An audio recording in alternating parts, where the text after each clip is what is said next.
Muito bem. Então damos início ao terceiro e último bloco. Não, vou tentar depois juntar tudo, mas se não der, vocês vão ver em blocos. Isso aí. Então, com isso, né, em razão dessas questões que foram pontuadas anteriormente, nós chegamos aí ao par conceitual anticapitalismos e sociabilidades emergentes. Nós chamamos também de conceitos geradores, enfim. O que significa para o tipo de ciência social que nós praticamos e que até se transformou na identidade desse coletivo, né? Como uma espécie de esforço exploratório de criar ferramentas que, em alguma medida, interpelasse a nossa prática, a nossa experiência e nosso horizonte de fazer ciência, de produzir conhecimento de forma comprometida com determinados valores. O principal valor que está aqui em questão é o anticapitalismo, né? Ou seja, o nosso propósito, o nosso elemento motriz que nos aglutinou e que nos permitiu, né, a partir desses questionamentos que foram mais ou menos explicitados, né, ao longo da configuração do grupo, relaciona-se com esse entendimento, o entendimento ético-moral, né, que permite também um diagnóstico, né, de que vivemos em sociedades, isso tem a ver com a modernidade capitalista, colonial, patriarcal, racista e estatal, né? Vivemos em sociedades que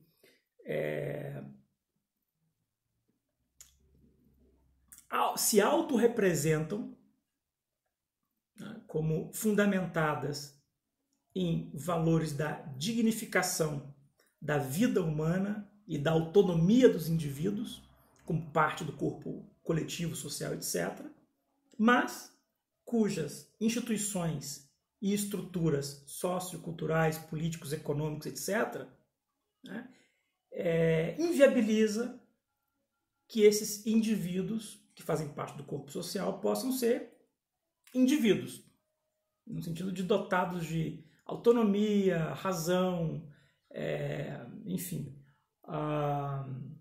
condições materiais de vida, né, para se desenvolver como parte dessas sociedades, né? Então, o anticapitalismo como um valor, né, como um critério normativo que nos orienta a fazer ciência social, está relacionado com esse compromisso ético-moral. É interessante que uma parte significativa da comunidade científica também está vinculada com determinados compromissos éticos morais, né? Por exemplo, a defesa do Estado de Direito ou da democracia, no sentido lato e amplo, etc, etc, etc. E é inevitável que, claro, que essas opções ético-morais, elas derivam, né, em desdobramentos no nosso acionar no mundo, no nosso acionar como entes, seres, indivíduos que fazem parte desse campo de produção de conhecimento que é o campo científico, né?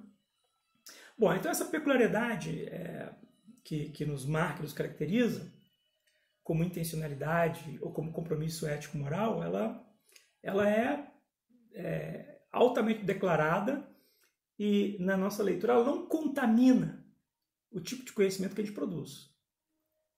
Pelo contrário, pelo fato da gente assumir esse compromisso, né, nós somos capazes de com muita reflexividade e honestidade, entender determinados aspectos da realidade e utilizar instrumentos relacionados à produção científico-acadêmica, etc., para complexificar a compreensão disso sem anular as outras possibilidades de entender o mesmo fenômeno, o mesmo problema, a mesma problemática.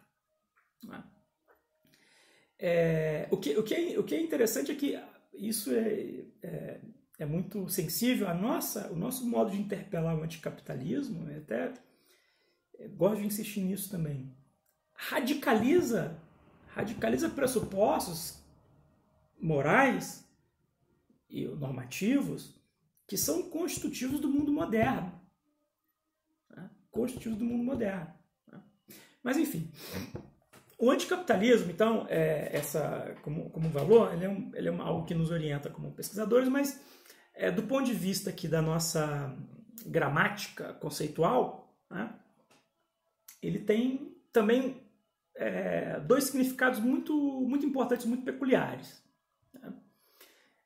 O primeiro é que nós nos deparamos, no primeiro sentido, na primeira dimensão, com um conjunto de movimentos ou processos sociais, fenômenos sociais, mas eu acho que é mais interessante chamar de movimentos nesse momento,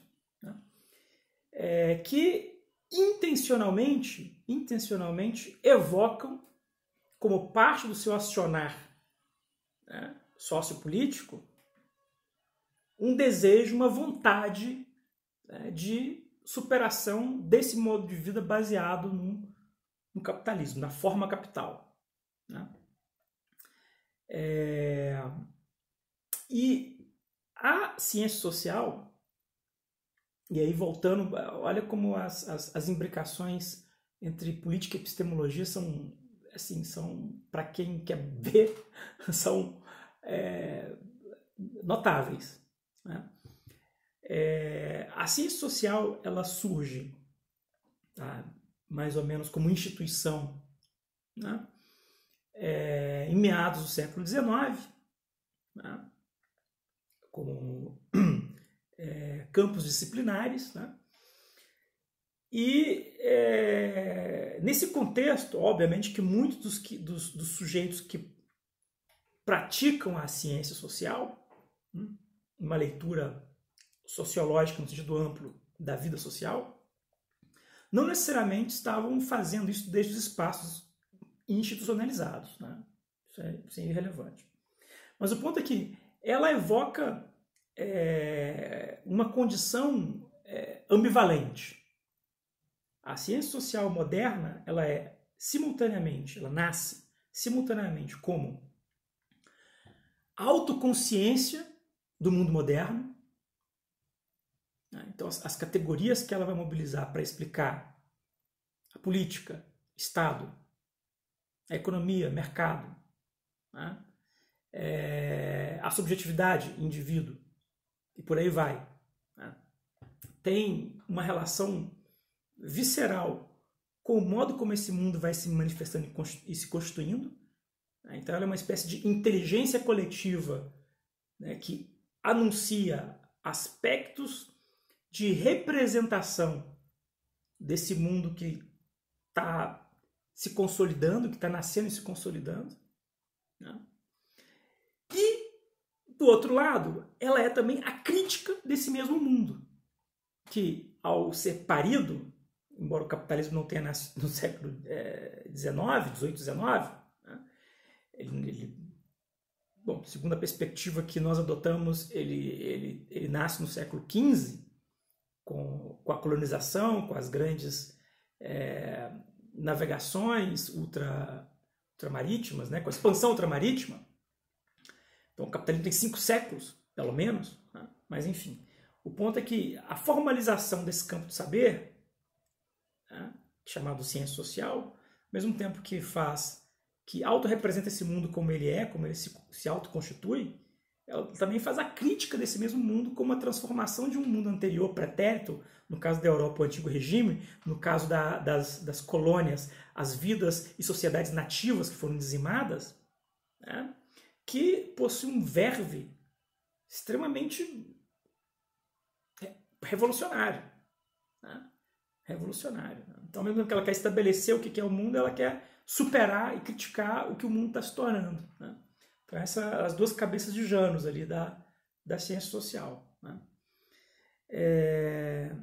Portanto, as primeiras interpretações que vão delimitar essa representação a respeito do que é o capitalismo são interpretações que também estão criticando o capitalismo. Então, a ciência social ela é simultaneamente provedora de instrumentos de afirmação da ordem e provedora de instrumentos de negação dessa ordem. Ela é, se quiserem, capitalista e anticapitalista.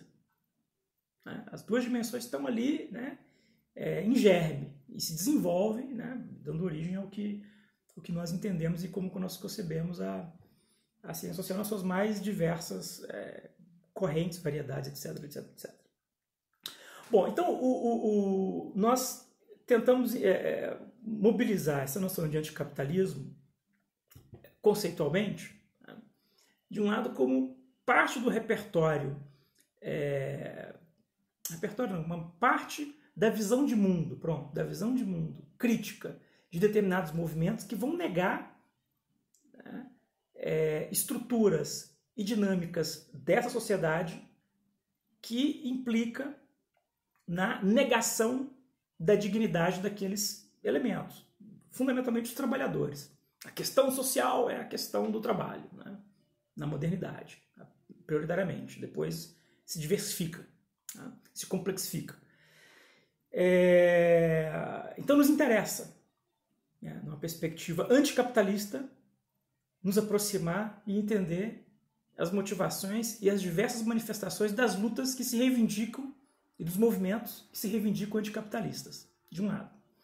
De outro, aí nós temos não necessariamente sujeitos, personagens históricos, agentes sociais, autorreflexivos, que são capazes de elaborar uma intencionalidade a respeito do modo como orienta a sua ação coletiva, né?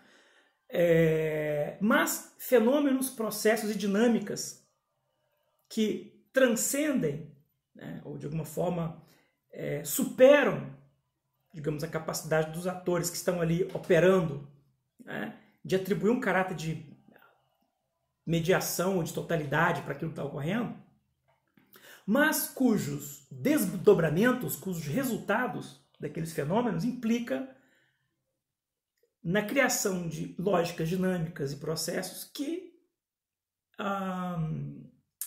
obstacularizam a reprodução da lógica, né, capitalista, da lógica e das relações sociais capitalistas. Né? Então, isso quer dizer que, independente da intenção dos sujeitos que estão ali envolvidos com determinado tipo de relação ao fenômeno, né, o modo como essas relações e fenômenos se configuram podem apontar, né, para um obstáculo para a ampliação do capitalismo ou para a formação de instituições, relações sociais e representações desse mundo que deixam de reproduzir e produzir o capitalismo. Então, há o anticapitalismo como intencionalidade e o anticapitalismo como fenômeno. Essa, digamos, é a dualidade, né, germinal aí dessa categoria que a gente tenta trabalhar. Né? Para além da perspectiva de capitalista que nos orienta como uma ética, um valor moral, enquanto cientistas que somos também ativistas. Correto? Bom, onde entram as sociabilidades emergentes? Né? E aí valeria a pena introduzir de forma muito rápida e esquemática algumas questões relacionadas ao diagnóstico que nós fazemos do mundo contemporâneo, o grande diagnóstico, digamos assim. Né? Ou seja, a modernidade é a modernidade capitalista, certo? Mas essa modernidade capitalista ela tem digamos, grandes é redundante, mas tem macroestruturas que organiza a configuração das relações sociais, dos modos de subjetivação, né?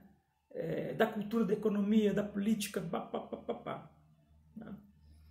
E, bom, a leitura que, pelo menos, podemos delimitar essas macroestruturas como, de um lado, o capital, numa dimensão mais econômica, mas que não é só econômica. Aliás, nenhuma dimensão é só aquilo do qual ela se origina. Isso também tem mais efeito analítico, tá, do que propriamente um efeito empírico, né? Mas, enfim. Então, o capital, o Estado, ou seja, a heteronomia no sentido econômico, a subordinação no sentido econômico, o capital, a subordinação à heteronomia no sentido político, o Estado, né? A subordinação à heteronomia no sentido de gênero, o patriarcado, né? E a subordinação à heteronomia no sentido racial, a colonialidade. Acho que a principal, acho que há um consenso relativo a respeito da colonialidade, que o principal elemento constitutivo dessa condição é a racialização da humanidade, né?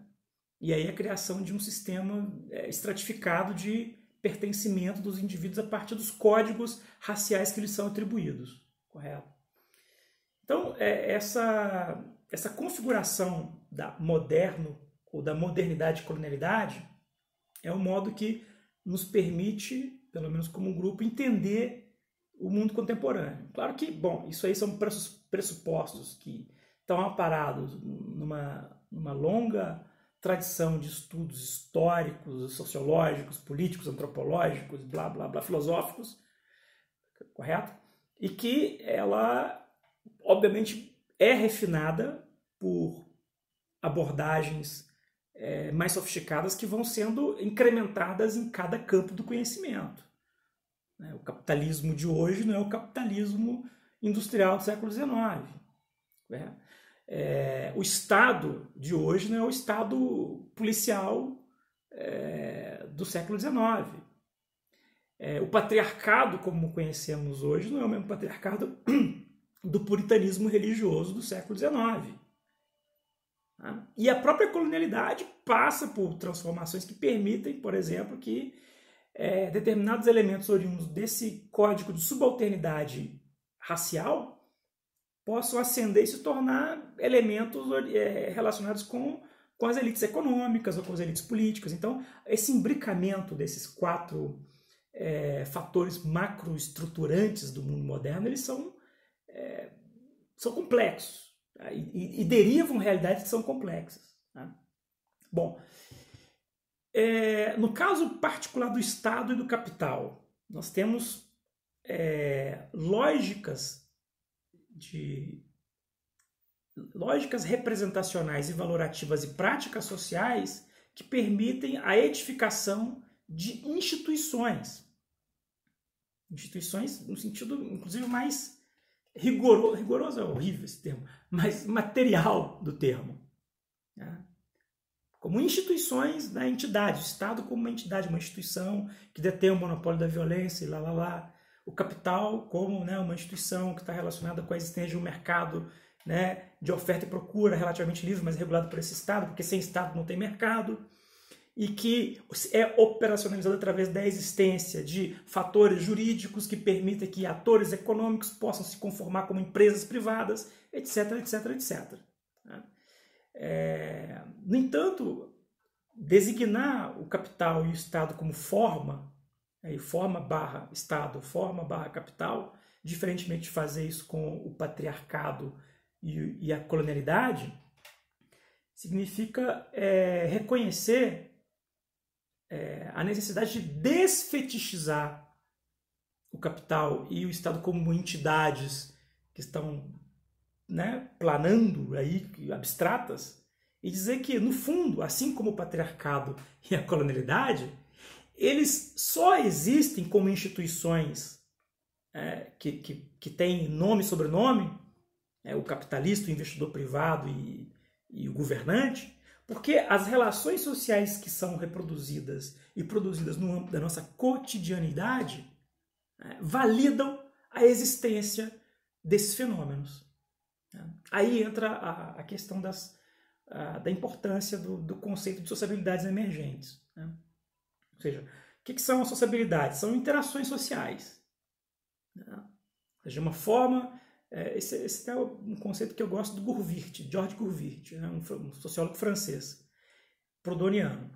Ele vai dizer: sociabilidade é uma forma de estar unido ao todo e pelo todo. Então, embora ela tenha um apelo interacionista, que lembra muito a teoria da ação weberiana, que é muito ancorada no individualismo metodológico, né? A sociabilidade, ela consegue, a ideia de sociabilidade, ela consegue conjugar a teoria da ação com a teoria da estrutura social. Né? Então, a ação do indivíduo se dá através de condicionantes que são estruturais, e a estrutura, em grande medida, se reproduz e se transforma a partir da ação individual.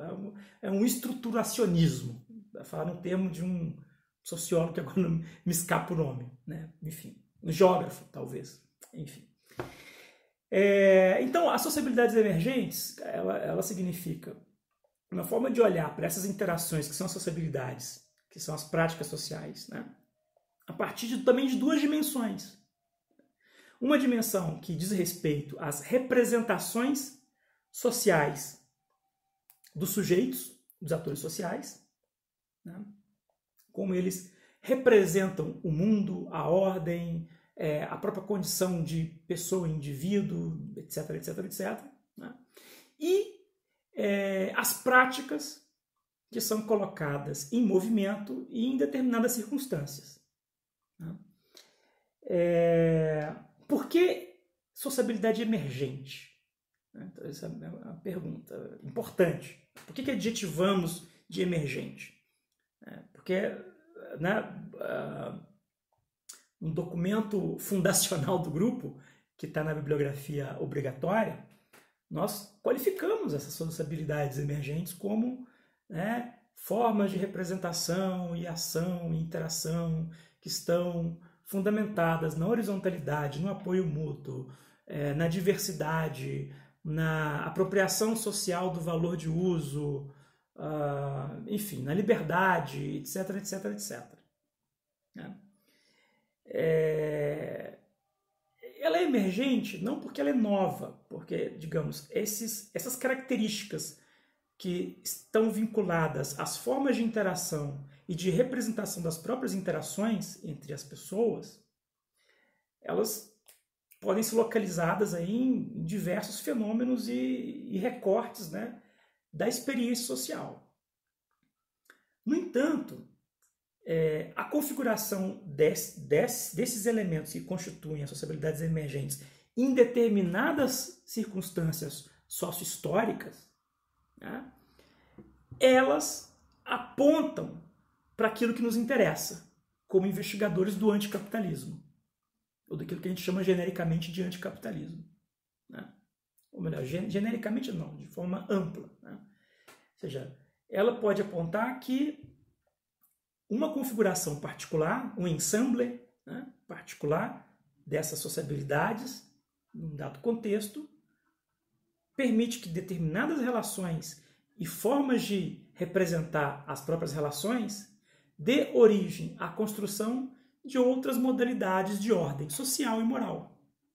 Quero dizer, formas de relações e de representações morais, valorativas, enfim, que obstacularizam a reprodução do capitalismo, da lógica e das instituições do capitalismo, ou deixam de produzir e reproduzi-las. Né? Em outras palavras, mobilizar a noção de sociabilidades emergentes para pensar a mudança social, as transformações sociais ou algo do gênero, nos permite, talvez, né, incrementar determinadas ferramentas conceituais que já são, não sei, ordinárias no campo do estudo dos movimentos sociais. Né? a teoria do processo político, a teoria da mobilização de recursos, se quiser, mas especialmente no nosso caso, acho que a nossa familiaridade tem a ver mais com a chamada teoria dos novos movimentos sociais. Imagino que o Pablo vai lidar com isso na próxima aula com vocês. Nos permite não nos manter isolados exclusivamente no âmbito dos movimentos sociais, que é o que mais nos interessa. No entanto, não é o que necessariamente mais oferece espaço de leitura e interpretação sobre os processos de mudança e transformação social. Não? Muitas vezes os movimentos sociais eles são sintomas do processo de mudança que está em curso de forma muito anterior, pregressa e insuspeita em outras regiões da vida social. Não é verdade? Portanto, o que a gente tenta fazer com essa noção, esse conceito de sociabilidades emergentes é ampliar, digamos, a possibilidade de mapeamento e de compreensão desses fenômenos que eu nomearia agora de auto-organização social, aí já fazendo a inflexão, não, já fazendo o tensionamento com as lógicas e instituições típicas da heteronomia, da dominação, né? Para além dos movimentos sociais. Os movimentos são digamos, se constituem na arena mais óbvia e talvez mais acessível para entender os processos de transformação e de constituição do mundo em potência. Aliás, não se trata aqui de pensar um novo mundo, como pensava o Fórum Social Mundial, mas de novas maneiras de viver nesse mundo que nós estamos agora. Talvez o desafio é mesmo simultaneamente moral, ético, moral e heurístico, cognitivo, remeta a isso. Que essas novas relações reconstruam ou construam novas modalidades de ordem que estão coexistindo com as macroestruturas de dominação relacionadas com o capital, com o Estado, com o patriarcado e com a colonialidade. Né? Estão coexistindo, mas o processo de transformação não é um putsch, nunca se deu assim. Né? A tomada do Estado. O que foi a tomada do Estado na Rússia? Foi a inclusão da Rússia no sistema mundo moderno colonial capitalista. Né? Industrializou a full, na verdade. Então, essa sutileza que, ao nosso juízo, parece relevante, os conceitos, né, de sociabilidades emergentes e anticapitalismo conjugados, eles talvez nos permitam tatear esse terreno, né, dessas práticas e dessas representações alternativas, desses valores que estão, né, às vezes insuspeitos, são coisas que a gente, por exemplo, boa parte, digamos, do conteúdo daquilo que a gente chama de sociabilidade emergente pode ser encontrado no discurso empresarial pós-fordista. Né? Então, elas em si, essas sociabilidades em si, com essas características, elas não são anunciadoras da transformação, ou pelo menos não da transformação no sentido anticapitalista. Mas entender a reconfiguração delas em determinados planos e dinâmicas sócio-históricas pode apontar para algo que tensiona o existente e que recria no mundo que nós vivemos outras formas de habitar o mundo, de viver o mundo. Né? Outros horizontes societários. Bom, o Luiz Tapia, com a noção dele de multissocietário, em grande medida ele opera nessa chave também. Aliás, é uma das nossas influências e, bom, pelo menos é a minha, de entender o multissocietário. Né? Vai acabar o diabo da minha memória outra vez. Bom, eu acho que por hoje é isso. Né? Eu espero que eu não tenha confundido mais do que tornado claro, inteligível o que eu falei, o que eu tentei expressar aqui. Muito disso está escrito nos textos que eu sugeri a leitura. Bom, pelo fórum a gente vai ter acesso a uma conversação e posso tentar me explicar melhor por ali, se for o caso, né? E eu estou à disposição de vocês para também o que vocês precisarem, né, a respeito pelo menos desses temas que nós discutimos aqui, tá bom? De todo modo, a gente vai ter mais um encontro no final do curso e eu posso retomar essas questões, se for o caso, né? Embora o tema seja outro, mas tem muita conexão com o que a gente está falando aqui até agora. Beleza? Então, é isso. Espero... Né? Tem uma música do Tom Zé, que é um artista brasileiro, para quem não conhece, que ele diz: eu estou te confundindo para te explicar, eu estou te explicando para te confundir. Então, talvez o meu método pedagógico flerte com isso. Bom, um abraço para todos e todas e é isso aí.